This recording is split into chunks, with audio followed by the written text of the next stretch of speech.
횡령과 뇌물 등의 혐의로 징역 17년형을 선고받은 이명박 전 대통령 오늘 재수감됐습니다. 자택을 나서면서 어떤 마지막 메시지를 던질지 관심이었는데 정작 본인은 아무 말 하지 않았습니다. 네, 그렇습니다. 근데 뭐 자택을 나서면서는 이야기하지 않았는데 아마도 이제 구치소에 도착해서 뭐 진실은 밝혀진다라는 그런 메시지를 지금 강훈 변호사를 통해서 전달했죠.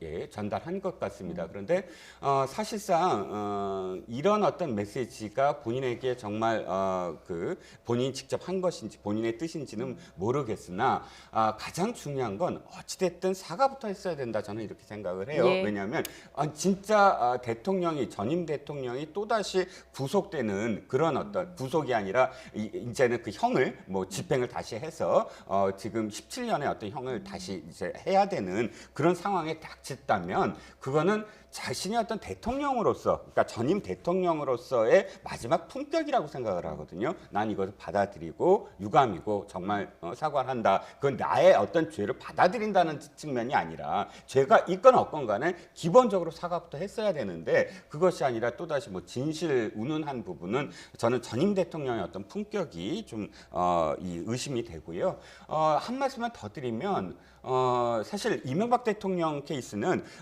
전임 대통령의 그런 어떤 재판에서 구속되는 다른 세 사람과 다른 케이스다. 이 케이스는 완전히 대통령직의 사익을 위해서, 처음부터 사익을 위해서 이렇게 사용한 그런 혐의이거든요. 그렇기 때문에 어떤 의미에서는 더 사실은 부끄러운 일이다라는 생각입니다.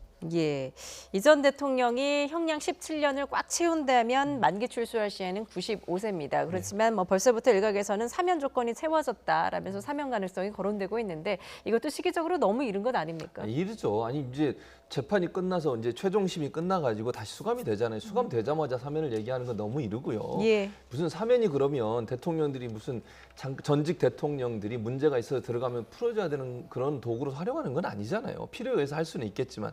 그리고 사면을 하려면 전제 조건이 있어야 한다고 봅니다. 물론 사면 조건이 충족됐다고 주장하시는 분들에 저는 동의할 수 없는데 첫 번째, 뭐 최종 결정이 끝났으니까 사면 조건이 충족, 그건 하나입니다.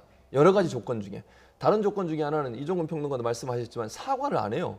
아니 본인이 죄가 있다는 것이 대법원까지 가서 3심을 통해서 결정이 됐고 그러면 최소한 국민 앞에 미안하다는 사과는 해야 되는 거 아닙니까? 예. 잘못했다고 인정을 해야 사면을 해주는 거죠. 사면이라는 게 뭡니까? 잘못을 인정하는 사람한테 뉘우치고 있는 부분을 참작해서 일정 부분 사면을 해주는 겁니다.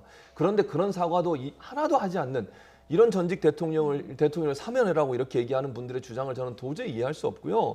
두 번째, 문재인 대통령이 사면의 조건을 취임하시면서 얘기한 적이 있어요. 부패 사범에 대한 사면 안 하겠다고 그랬습니다. 이건 부패입니다. 그리고 지금 대법원의 판결을 보면 개인 비리예요. 개인 비리. 개인이 갖고 있는 차명으로 소유하고 있던 회사를 통해서 개인이 경제적 이익을 취한 그런 부패 행위 아닙니까? 예. 이런 행위에 대해 사면을 해주면 사면권이 너무 남용된다고 저는 봅니다. 정말 정치적으로 필요해서 사면을 하는 것도 어느 정도 국민의 어떤 눈높이에 맞아야죠. 정치적 행위보다 개인의 이익을 위해서 본인의 어떤 경제적 이익을 취하기 위해서 차명으로 회사를 소유하고 또 횡령도 하는 이런 행동을 했던 사람한테 어떻게 사과도 하지 않는데 사면을 하라고 얘기하는지 저는 도저히 이해가 안 되고요. 사면 조건이 다 충족됐다고 말씀하신 분들한테 제가 분명히 말씀드리지만 사면 조건이 충족되지 않았다는 점도 명확하게 하고 싶습니다. 예, 민주당은 이명박 전 대통령의 이 유죄 판결 그리고 또 김학의 전 법무부 차관에 대한 법원의 유죄 판결을 언급하면서 검찰 개혁의 목소리를 높이고 있습니다. 김종인 최고위원의 발언 듣고 오시죠. 이 두 판결은 이명박 BBK와 김학의 동영상에 면죄부를 줬던 대한민국 검찰에 대한 유죄 판결이기도 합니다. 누구나 뻔히 아는 거짓말을 덮어준 정치적 편향 수사였고 제19 감싸기 수사였습니다. 예, 민주당에서는 이제 이명박 전 대통령에 대한 유죄 판결, 검찰에 대한 유죄 판결이다. 그래서 검찰 개혁을 해야 된다라고 목소리를 높이고 있습니다. 만약에 저는 이제 논리가 조금 좀 상충되는데 만약에 무죄 판결을 내렸다 그러면 검찰 개혁을 해야 될 거예요. 예를 들어서 아니면 또 검찰이 기소를 하지 않았다거나. 그런데 지금 검찰이 이명박 대통령의 지금 유죄 판결을 이끌어낸 검찰이 누굽니까? 지금 지금 비판을 받고 있는 이 정부로부터 또는 이 민주당으로 정부가 아니죠. 민주당으로부터 비판을 받고 있는 윤석열 검찰총장이 지휘하던 한동훈 라인이라든지 라인의 표현은 잘못됐습니다. 당시 함께 수사를 했던 그 사람들이 사실은 이명박 대통령의 BBK를 제대로 수사를 해서 그전에는 제대로 수사를 안 했다 치면 기소를 하고 지금 이 결과까지 나오지 않았습니까? 그런데 그들이 그들이 지금 검찰 개혁을 뭐 이렇게 방해하고 있다거나 반대하고 있다라고 지금 비판을 하는데 비판하는 어떤 대목을 잘 모르겠어요. 그러니까 이 사건만큼은 이명박 대통령 사건을 두고 검찰 개혁을 운운하는 사건은 앞뒤가 안 맞는다라는 것이죠.